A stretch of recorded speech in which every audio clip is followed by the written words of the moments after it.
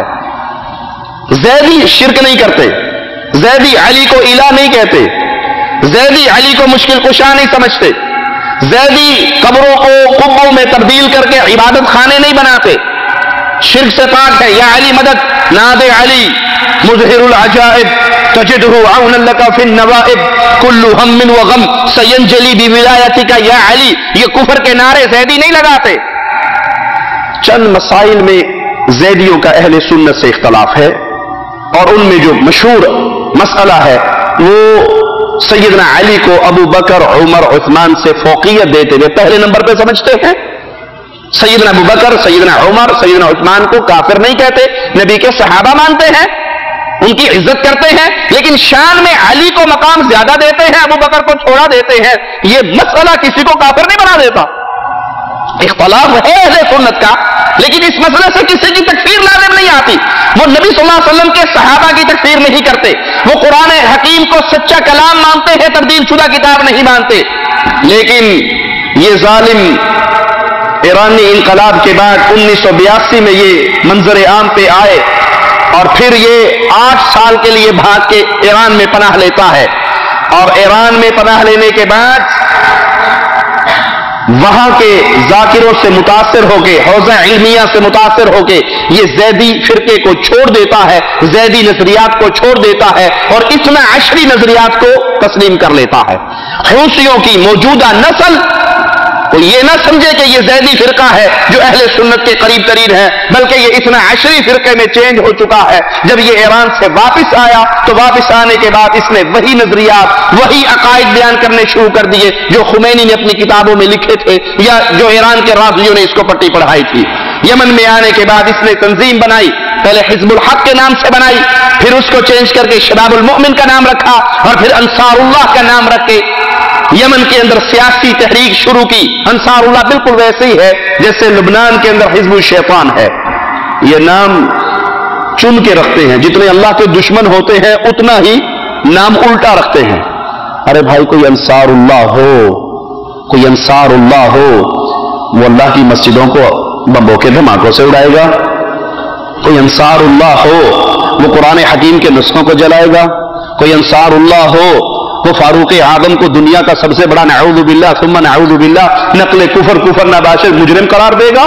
کوئی انصار اللہ ہو، وہ محمد کریم صلی اللہ علیہ وسلم کے صحابہ کی تکفیر کرے گا، وہ میرے نبی کے گھر والوں کے اوپر بدکاری کی تہمتیں اور الزام لگائے گا. جتنا کام الٹ ہے، نام اس کے اتنا ہی برعکس ہے. اس جماعت کا روحانی پیشوا بدر الدین حوثی، جس نے خمینی کے نقش قدم پہ چلتے ہوئے اعلان کیا کہ 12واں امام باہر آنے والا ہے، اور اس نے آنے سے پہلے مجھے بھیجا ہے، میں اس کا دست راست ہوں. دنیا میں جتنے بھی گمراہ لوگ جنہوں نے کبھی مہدیت کا دعویٰ کیا، یہ نقطہ یاد رکھیں، یا نبوت کا دعویٰ کیا یا الوہیت کا دعویٰ کیا، ان سب کا نقطہ آغاز، طریقہ واردات یہی ہے. وہ ڈائریکٹ کسی اونچی سٹیج پہ جا کے نہیں بیٹھتے، وہ ناظم، پھر ایم پی اے، پھر ایم ایم اے، پھر وزیر اعظم، آخر پہ قبضہ گروپ کر کے ساروں کو ختم کر دیتے ہیں. ان کا طریقہ واردات، یہ حوثی ہو، رافضی ہو، آپ کا پاکستان کا گوہر شاہی ہو، سائیں کے علاقے کا، سندھ کا یوسف کذاب ہو، مرزا قادیانی ہو، طریقہ واردات یہی ہے. اس نے کہا جی میں دست راست ہوں امام غائب کا، امام غائب کے آنے کا ٹائم ہو گیا ہے، تو اس نے پہلے مجھے ذمہ داری دے کے بھیجی ہے، میں اس کے آنے سے پہلے اس کا گراؤنڈ ہموار کر رہا ہوں. لوگوں نے اس کی بات کی اتنی توجہ نہ کی، لیکن پھر کچھ ہی عرصے کے بعد اس نے دعویٰ کر دیا کہ وہ امام غائب صاحب کا پروگرام لیٹ ہو گیا، میں خود امام غائب ہوں. امام غائب بننے کے کچھ عرصے کے بعد کہا کہ اب مجھ پہ جو کچھ میں کر رہا ہوں وہ اللہ کی طرف سے نازل ہونے والے احکامات ہیں، میں ان پہ عمل کر کے دکھا رہا ہوں. اللہ کے احکامات کس پہ نازل ہوتے ہیں؟ وحی کس پہ آتی ہے؟ نبیوں پہ آتی ہے. تو اس حوثی ظالم نے امام مہدی کا دست راست، پھر خود امام مہدی، اور پھر اس کے بعد اگلا سٹیپ اٹھا کے اپنے آپ کو رسول کی کرسی پہ بٹھا دیا کہ مجھ پہ وحی کا نزول شروع ہو چکا ہے. تمام مجرموں کا یہی حال ہے. گوہر شاہی نے سب سے پہلے کہا کہ میں آپ کو صفات بتاتا ہوں، امام مہدی کی صفات کیا ہوں گی. وہ صفات بیان کی تو یونس گوہر شاہی نے انکشاف کر دیا کہ جناب وہ صفتیں جو آپ نے بتائی ہیں کہ حجر اسود میں امام مہدی کی تصویر آ جائے گی، چاند میں امام مہدی کی تصویر آ جائے گی، میں نے اپنی آنکھوں سے دیکھی ہے، حجر اسود کے اندر ریاض گوہر شاہی کی تصویر آ گئی، آسمان کے چمکتے ہوئے چاند کے اوپر ریاض گوہر شاہی کی تصویر آ گئی، لیکن دیکھنے کے لیے ایک اینک ملتی ہے جو فرقہ گوہر شاہی دیتا ہے، وہ اینک لگاؤ کہ تو نظر آئے گی، ویسے نظر نہیں آئے گی، اور شرط یہ ہے کہ وہ اس کو نظر آئے گی جو سچا ہوگا اور مومن ہوگا، نہ منافق کو نظر آئے گی نہ جھوٹے کو نظر آئے گی۔ کیا معنی؟ اگر آپ کہو کہ ہم نے حجر اسود کو بڑے غور سے دیکھا ہے، کچھ نظر نہیں آ رہا، تو دو فتوے آپ پہ لگ گئے، آپ جھوٹے بھی ہو منافق بھی ہو، تو ان فتووں سے بچنے کے لیے جو دیتے ہیں بالکل جی بالکل وہ اکھا نے تو وہ ناک ہے تو دند بھی نظر آئے نے، پورا منہ گوہر شاہی صاحب کا حجر اسود میں لگا ہوا تاکہ نہ جھوٹا کوئی کہے اور نہ منافق کہے۔ کچھ دن یہ پروپیگنڈا چلتا رہا، جب تسلیم کر لیا انہوں نے کہا جی اب تو بزرگوں کے فرشتے بھی نازل ہونے لگے ہیں۔ مرزا قادیانی نے یہی طریقہ واردات اختیار کیا، سب سے پہلے اپنے آپ کو مجدد کے روپ میں پیش کیا، عیسائیوں سے مناظرے کیے، ہندوؤں سے مناظرے کیے، مسلمانوں نے اس کو شہرت دی، اس کے بعد اس نے کہا جی وہ جو پیدا ہونا تھا نا وہ عیسیٰ تو فوت ہو گئے، وہ جو پیدا ہونا تھا وہ میں پیدا ہو گیا، پھر کہا جی نہیں وہ آپ غلطی میں رہ گئے، میں پھر اپنے آپ کو دیکھ رہا تھا کہ مریم کے روپ میں بھی میں ہی تھا، عیسیٰ کے روپ میں بھی میں ہی تھا، اور نعوذ باللہ کشتی نوح میں یہ مجرم لکھتا ہے کہ نعوذ باللہ ثم نعوذ باللہ ثم نعوذ باللہ نقل کفر نباشد، کہ میں نے اپنے آپ کو اس حال میں دیکھا کہ اللہ نے میرے ساتھ تعلقات استوار کیے اور پھر میں اپنے آپ میں سے خود ہی پیدا ہو گیا۔ پہلے مجدد بنا، پھر مہدی بنا، پھر نبی بنا، اور پھر آخر میں اللہ ہی بن گیا۔ حقیقت الوحی کے اندر وہ لکھتا ہے کہ اللہ نے مجھے کہا انت منی بمنزلۃ ولدی، تو میرے نزدیک میرے بیٹے جتنا، جیسے میرے بیٹے کی شان ہے نا ویسے مرزا تیری شان ہے، قل هو اللہ احد، اللہ کا کوئی بیٹا۔ تو یہ جتنے مجرم ہیں یہ پہلے سٹارٹ لیتے ہیں، امام غائب کے نائب بنتے ہیں، پھر امام غائب بنتے ہیں، پھر رسول بنتے ہیں، اور رسول بنتے بنتے فرشتوں کا نزول بھی ہوتا ہے۔ مرزا قادیانی لکھتا ہے کہ میرے اوپر فرشتے آیا کرتے تھے، اور ایک فرشتہ مجھے بڑی اچھی طریقے سے یاد ہے، جب مجھے پیسوں کی ضرورت پڑتی تھی نا، نوٹوں کی ضرورت، نوٹ کی ضرورت، تو ایک فرشتہ آتا تھا بوری بھر کے دے کے جاتا تھا، تو میں نے ایک دفعہ اس سے نام پوچھا اس فرشتے کا، اس کا نام تھا ٹیچی ٹیچی۔ یہ ٹیچی ٹیچی میرے نوٹ دے کے جانا سی، تو میں نے کہا ٹے اور چے شیخ عربی میں نہیں ہے نا، لیکن ٹی اور سی ایچ چے انگلش میں آواز آتی نا، یہ تو گوریاں کا فرشتہ میں لگ رہا تھا، باہروں نوٹ دے کے جانا سی، آسمانوں نہیں آتا سی۔ ان سب مجرموں کا طریقہ واردات یہی ہے، یہی حوثیوں کے اس سردار نے کیا، پہلے امام غائب کا دست راست بنا، پھر امام غائب بنا، اور پھر یہ دعویٰ کیا کہ اب میں جو کچھ کر رہا ہوں یہ میرے اوپر احکامات کا نزول ہو رہا ہے۔ حسین بدر الدین حوثی اس گروہ کا حقیقی قائد ہے، اس نے اپنے نظریات عام کرنے کے لیے کئی کتابیں لکھی اور کئی لوگوں نے اس کی تقریروں کو کتابی شکل دی، تو 100 کے قریب رسائل اس ظالم کے نام سے مشہور ہے، اور وہی اس پورے فرقہ حوثیہ کی بنیاد ہے، وہی اساس ہے، وہی دستور ہے، وہی نظریات ہے۔ حوثی گروہ کا ایک اور لیڈر محمد بدر الدین حوثی ہے، یہ علمی میدان کا شہ سوار ہے جو اپنے فرقے کا علمی میدان میں دفاع کرتے ہوئے نظر آتا ہے۔ یحییٰ بدر الدین حوثی یہ یمن کی پارلیمنٹ کا رکن بھی رہا ہے اور دنیا کے سامنے ان کا دفاع کرتے ہوئے یہی نظر آتا ہے۔ عبد الملک بدر الدین حوثی یہ موجودہ کمانڈر ہے، اور میں اللہ کی رحمت سے اللہ سے امید کرتا ہوں، شنید یہی ہے کہ یہ ظالم اہل سنت کے اس مارکے کے اندر ہلاک و برباد ہو چکا ہے۔ اللہ اگر یہ نہیں بھی ہوا تو اپنے کتوں میں سے کتا اس پہ مسلط کر کے حرمین شریفین کی حفاظت فرماتے ہوئے اس فتنے سے مسلمانوں کو نجات عطا فرما۔ انہوں نے سب سے پہلے 1999 میں 99 میں تربیتی پروگرام شروع کیے، تعلیمی پروگرام شروع کیے۔ صرف ہمارا مقصد تعلیم ہے، تربیت ہے، اور پھر یہی تعلیمی اور تربیتی نشست عسکری تحریک کی صورت اختیار کر گئے، اور عسکری تحریک کی صورت اختیار کرتے کرتے یہ کچھ خائن ایسے ملے ان کو جن کے ساتھ یہ شامل ہونے کے بعد پھر انہوں نے فساد برپا کیا۔ یمن کے اندر ایک گاؤں پہ حملہ کیا، اہل سنت کو، جو پورا گاؤں اہل سنت کا تھا، تمام اہل سنت کو گھروں سے نکالا، اور ان کے گھروں میں خود یہ حوثی قبائل داخل ہوئے، اور آدھے گھنٹے کے بعد، کچھ وقت کے بعد ان کو واپس جانے کا حکم دے دیا، اور ان کے گھروں کے دروازوں پہ، ہر دروازے پہ بارودی سرنگوں کو دبا دیا گیا۔ وہ اہل سنت بچے، وہ اہل سنت مائیں، وہ اہل سنت عورتیں جب اپنے گھروں کو لوٹی تو وہ پورا کا پورا گاؤں چند سیکنڈوں کے اندر ملبے کا ڈھیر بن کے خاک کے اندر لہو کے اندر نہا گیا. یہ ظلم و ستم کی کہانی جب خادم حرمین شریفین ملک سلمان بن عبدالعزیز آل سعود حافظہ اللہ نے دیکھی، جس کو کوئی بھی غیرت والا برداشت نہیں کر سکتا، کجا خادم حرمین شریفین کی غیرت ہو، تو پھر انہوں نے عاصمۃ الحزم کے نام سے اہل سنت کو ساتھ ملا کر، خلیج کے ممالک کو ساتھ ملا کر، سنی ممالک کو ساتھ ملا کر یہ بڑھتے ہوئے فتنے کے دروازے کو بند کرنے کے لیے یمن پہ حملہ کیا. یہ حملہ حرمین شریفین کے تحفظ کا حملہ ہے، یہ حملہ حرمین شریفین کی حفاظت کے لیے کیا گیا تاکہ ان کا یہ فتنہ جہاں پر ہے اس کو ان کے گھر میں جا کے دبا دیا جائے. اللہ سے دعا ہے اللہ ہمیں اہل حق کے ساتھ شامل فرمائے، اللہ خادم حرمین شریفین کو جزائے خیر سے نوازے، اللہ ملک سلمان کی حفاظت فرما، اللہ اس کے ذریعے اسلام کی مدد فرما، اسلام کے ذریعے اس کو عزت عطا فرما. اللہ ہمیں زندہ رکھنا، توحید پہ رکھنا، اللہ ہمیں موت دینا اس حال میں دینا تو ہم سے راضی ہو میرے مولا، ہم تجھ سے راضی ہو میرے اللہ. اے اللہ اس دھرتی پہ زندہ رہیں تو لا الہ الا اللہ کے پیغام کو پھیلانے والے بن کر رہیں، اور جب موت دے اسی لا الہ الا اللہ کے پیغام کو نشر کرتے ہوئے شہادت کی موت دے کے اپنی جنتوں میں داخل فرمانا. اقول قولی ھذا واستغفر الله لي ولكم ولسائر المسلمين فاستغفروه انه هو الغفور الرحيم.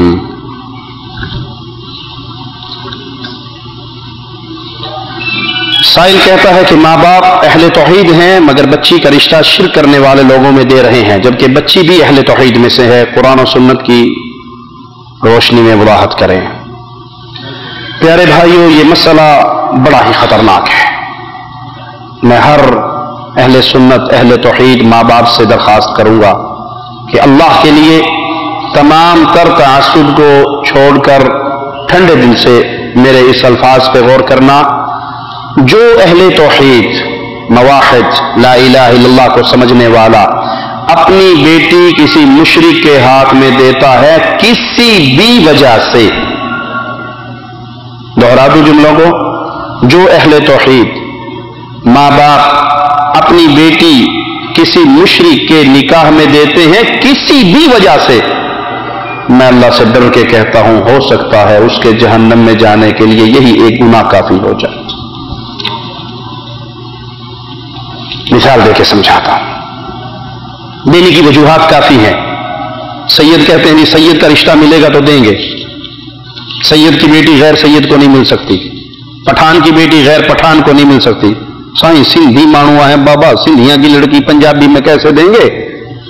پنجابی ہی جاٹو نے جٹ اسی سندھیوں کو کیوں دے دیے بھی؟ مار نہیں جاواں گے اسی؟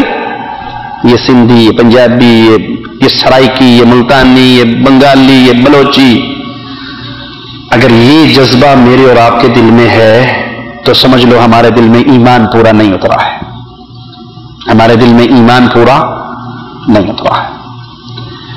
میں مثال دے کے سمجھاتا ہوں. آپ کے گاؤں میں ایک شخص ہے جو آپ کا دشمن ہے، کھلا دشمن ہے، آپ کی قوم کا دشمن، آپ کے ماں باپ کا دشمن.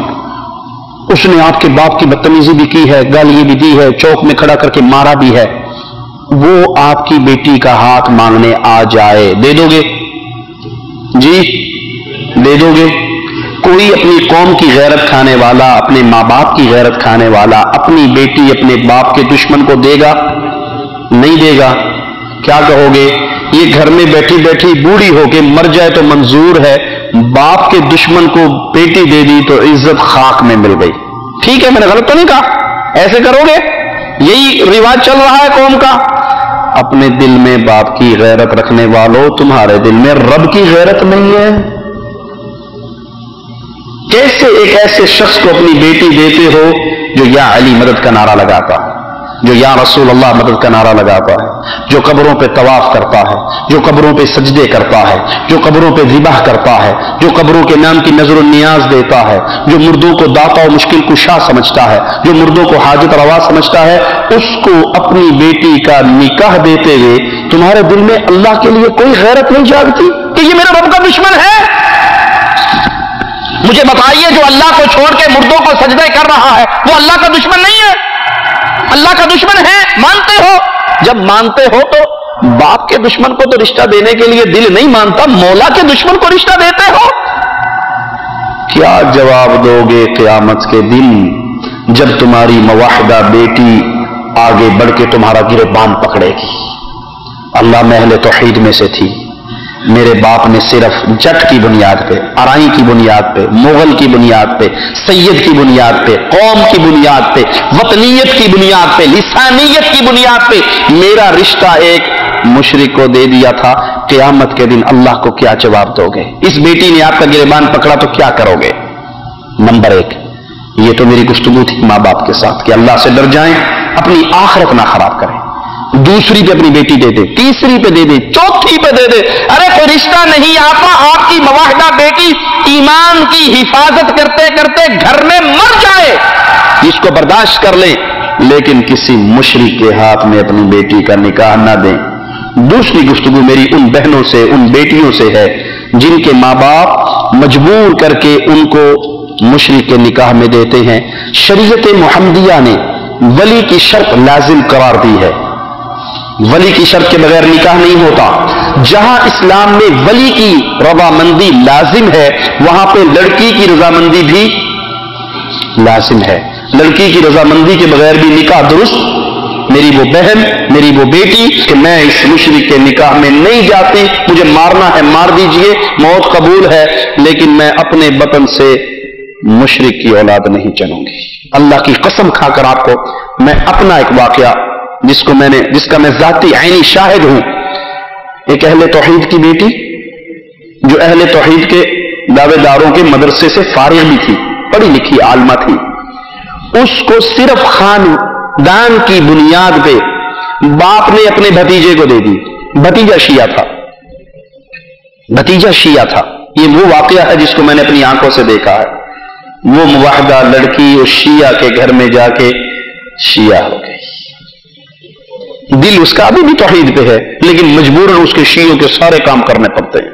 محرم کے اندر سارا کام اپنے گھر میں تیار کرتی، سادات میں سے تھی، سید لڑکی تھی، اس کے گھر کے اندر سارا کچھ ہوتا ہے اور مجبوراً اسے کرنا پڑتا ہے، ساری محفلوں میں جانا پڑتا ہے۔ اب وہ باپ قیامت کے دن اپنی بخشش کے لیے کون سی نیکی پیش کرے گا کہ اس نے ایک مواحدہ لڑکی کو مشرک بنا دیا؟ اس لیے اللہ سے ڈرے، نہ لڑکی اس کو قبول کریں اور نہ ماں باپ یہ عمل کریں۔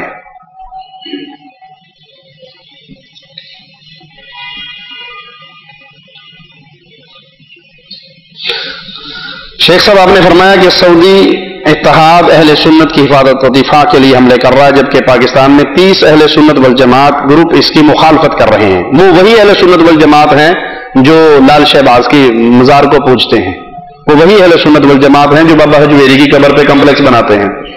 وہ اہل سنت والجماعت نہیں ہیں، وہ اہل شرک والفساد ہیں۔ وہ قبروں کے پجاری ہیں، وہ قبروں کے سوداگر ہیں، وہ قبروں کے ٹھیکیدار ہیں۔ جس کے دل کے اندر توحید کا ایک ذرہ بھی ہو وہ حرمین شریفین کی حفاظت کی مخالفت نہیں کر سکتا۔ جس کے دل کے اندر شرک کے بیج بوئے ہوئے ہوتے ہیں انہی کی زبان سے حرمین شریفین کے تحفظ کے خلاف زبانیں دراز ہوتی ہیں۔ سائل کہتا ہے کہ سعودی حکومت نے از خود یمن پر حملہ کیا یا وہاں کی حکومت اور اہل سنت نے مدد مانگی تھی؟ وہاں کے جو جائز حکمران تھا اس نے باقاعدہ مدد مانگی تھی، تحریری طور پہ مدد کی تھی، اور اللہ کا حکم ہے کہ تم ظالم اور مظلوم بھائی کی مدد کرو۔ صحابہ نے کہا مظلوم کی مدد تو سمجھ آئی ہے، ظالم کی مدد کیسے کریں؟ اور میں ظالم کا ہاتھ پکڑ کے اس کی مدد کرو، اس کو ظلم سے روکو۔ اور یہ تو تھے ہی اہل شرک اور اہل فساد، تو وہاں کے صدر کی درخواست پہ خادم حرمین شریفین نے یہ قافلہ روانہ کیا تاکہ حق والے کو اس کا حق لوٹایا جائے اور فساد والوں کے فساد کو ختم کیا جائے۔